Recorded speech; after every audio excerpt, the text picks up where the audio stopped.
The Department of Defense has issued an evil jack-o'-lantern alert for the United States, effective until March 1st.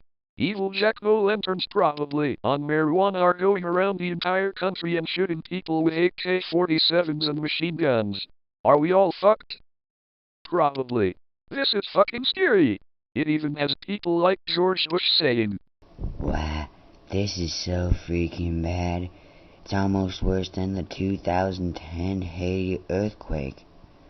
Or worse than the earthquake Bill Clinton caused in the 1990s. The states with the most killer jack-o'-lanterns are Nebraska, Wisconsin, Illinois, and Oklahoma. We are now receiving word that they are killing people because they are pissed about the horny bots spamming YouTube with unknown website links. LOL. Anyway, as I was saying, wait a minute, why do I hear footsteps? Uh-oh.